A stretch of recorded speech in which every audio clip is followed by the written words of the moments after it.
If you're an intermediate guitarist who knows some scale shapes, you can play some songs, but you're still confused about what to focus on next in order to get to the point where you can create your own ideas and improvise all over the fretboard, then this video is going to give you the exact roadmap I wish I had back when I was in your shoes. This is the exact roadmap I give to all of my students in order to get them the best results possible as fast as possible without being overwhelmed by what to practice. Before we dive in, let's actually define what I mean by intermediate guitarist. Obviously, there's no objective way to define what an intermediate guitarist actually is. Everyone's going to have a differing opinion. There's going to be a different teacher that tells you an intermediate is a different thing. But if you're watching this, I'm going to assume that you know how to play all the open chords, all the bar chords, and you probably even know some 7th chord shapes like major 7, minor 7, dominant 7, all that kind of stuff. I'm assuming if you're watching this, you have decent picking technique or fingerstyle technique. You have good fretting technique, and you know all the other fundamental techniques such as like bends, vibrato, slides, hammer-ons, pull-offs, palm muting, all that kind of jazz, right? I'm also assuming that you can stay in time along to any 4/4 beat. I'm assuming that you know how to play along to a couple of songs, and you probably know a couple of solos. I'm assuming that you know all of the notes on at least the E and the A strings. I'm assuming that you already know what a key signature is, and you know how to use the number system in order to create your own chord progressions. I'm assuming that you know at least one or two of the pentatonic scale shapes off by heart.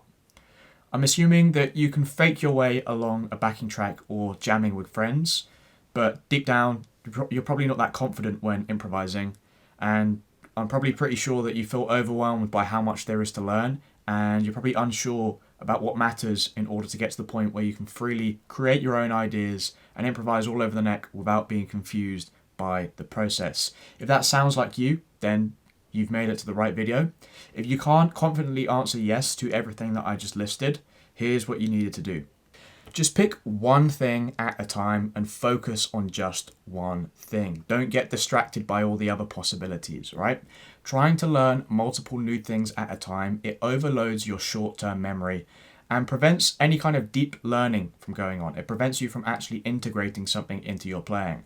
Imagine you were trying to memorize a phone number. That's already hard enough by itself. But you can imagine how much harder it would be if you had all your friends around you and they were trying to terrorize you by shouting a bunch of random different numbers to throw you off and try and distract you. The point is, you won't be able to learn something new when you're surrounded by an overload of information and distraction. For guitar, this means ignoring unrelated videos or lessons until your current focus is fully absorbed. You'll know something has made it into your long-term memory when you can play something without looking at any kind of diagrams or references. So the point here is stay disciplined.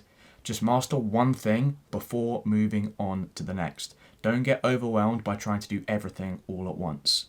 This exact same process, this advice I just gave you, applies to the intermediate roadmap that I'm about to share with you as well.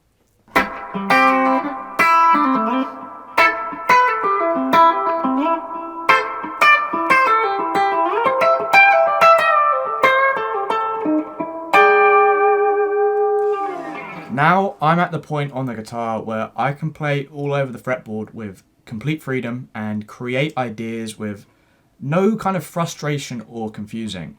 Now the ideas I might create, not all of them are good, right? That's kind of part of the process, but I'm no longer confused about what to see when I play the instrument. The fretboard doesn't confuse me when I try and move around. So with that in mind, here's what I would do if I had to achieve this goal all over again in the least confusing way possible if I had to start from intermediate all over again. Step 1. Learn to play in all 5 positions of the major and minor pentatonic scale across the fretboard.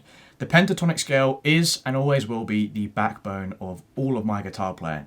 This scale sounds great over really basic chords and also sounds great over complex chords. Like for example, if I had to play over a minor 7 add 9 chord, the minor pentatonic still sounds really nice over that chord, so it's a useful tool to have as a guitar player. It's very versatile. While most of us are aware of some of the pentatonic boxes, many intermediate level players only ever play inside of like box 1, maybe expand into a bit of box 2, and they only ever use them over minor sounds. It's important to learn how to explore and be comfortable and confident in all 5 pentatonic positions, and also learn how to use those same 5 pentatonic shapes to play major sounds as well. If you want to learn how to use the 5 pentatonic positions, reuse those same 5 shapes you've already learned and make them sound major, you need to learn and research about relative major and minor scales. Once you understand how to use the pentatonic scale everywhere on the fretboard for both major and minor sounds, you're ready to move on to the next step. Step 2. Learn every major and minor triad shape on every single string set. Now, triads are really important because of how versatile they are. You can use these triad shapes to play guitar riffs. A really good example is Running with the Devil by Van Halen or Last Train Home by John Mayer. You can also use triad shapes to play chord progressions with interesting embellishments. Jimi Hendrix did this all the time. Or you can use the individual notes inside of these triad shapes to play melodies that outline the harmony of a song. David Gilmour is really good at doing this kind of playing in his solos. In short, triads are the middle ground between chords and scales, because you will always find the intervals that make up a triad inside of a scale, and you'll find the exact same intervals that make up a triad inside of chords as well. Once you understand how to find every single triad shape across the neck, and then you know how to use these shapes to play chord progressions and create cool riffs, you're going to have a deep understanding of harmony and how chords connect on every single spot all the way across the fretboard. Without this understanding of how to connect triads and inversions to play the harmony of a song, your only understanding of chords is kind of locked to these like open chords or like bar chords. And there's nothing wrong with playing those chords, but they only allow you to visualize a really small spot of the fretboard.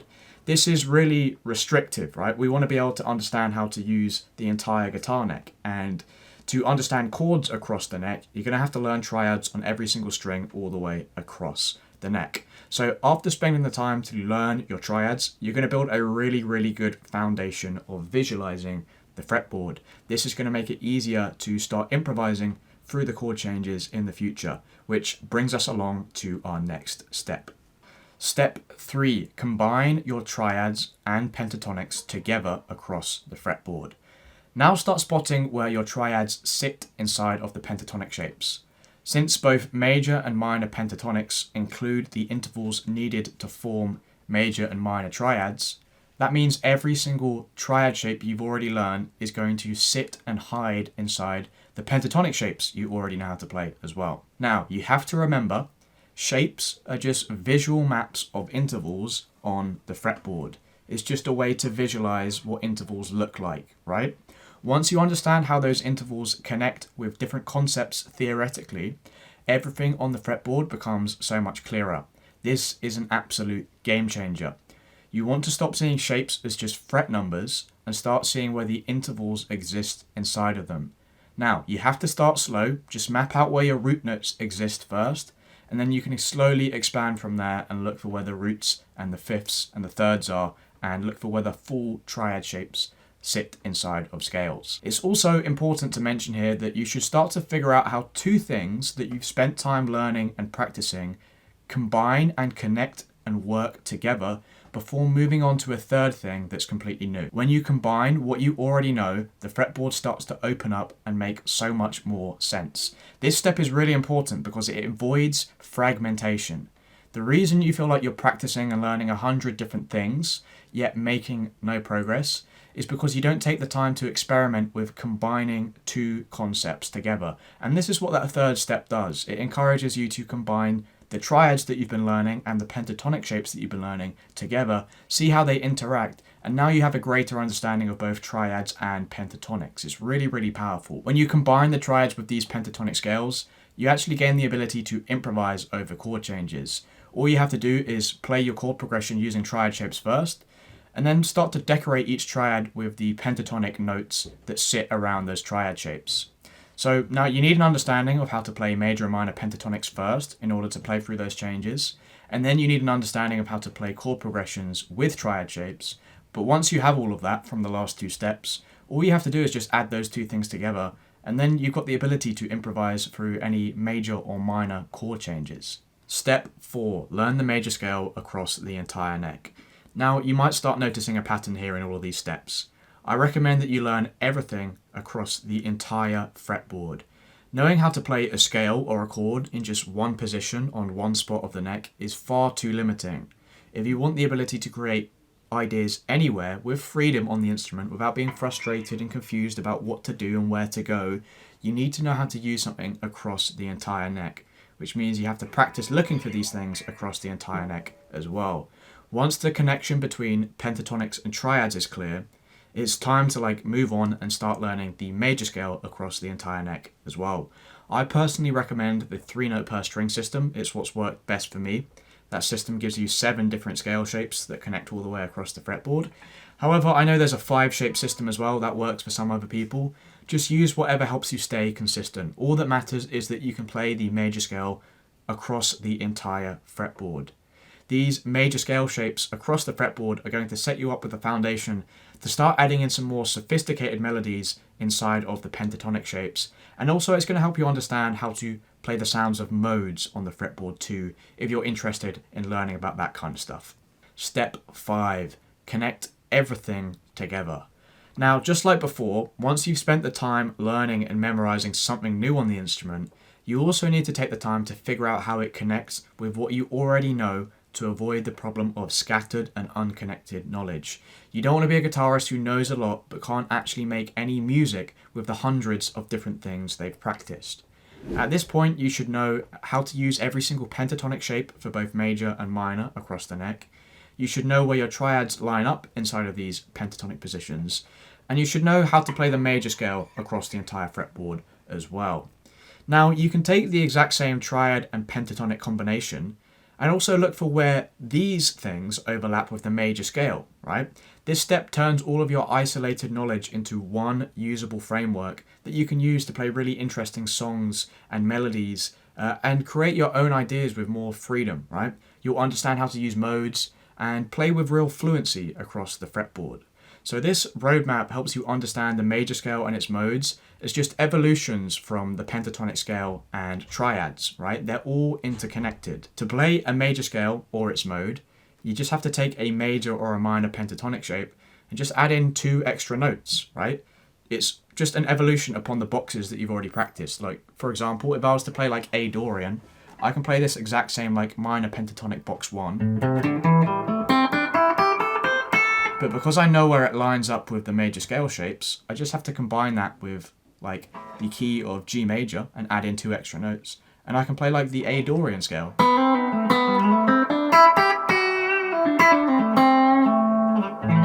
It's all sitting inside of box position number 1. It's just an evolution of knowledge. You're not starting from scratch every time you learn something new. And because you already know where these triads sit inside of these pentatonic scale shapes as well, you'll know how to target these chord tones while adding in some extra, more interesting melody notes that are kind of a bit less predictable to the listener. This is going to make your guitar playing sound more sophisticated. And when you combine every single step together, you unlock the ability to play with more freedom across the entire neck. Now, the reason I believe this roadmap works so well is because I've personally seen other guitarists achieve results from following it.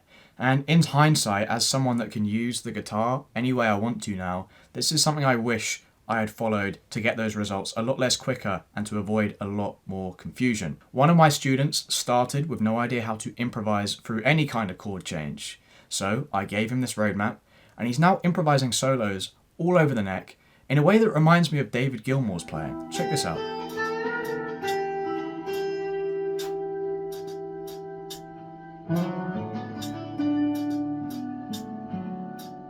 So if you want to stop feeling lost and start seeing some real progress towards understanding how to feel freedom on the fretboard, I can personally help you get there. All you have to do is head to my website through the link in the description and book an assessment call with me to see if I can help you get started and achieve these cool results on the instrument.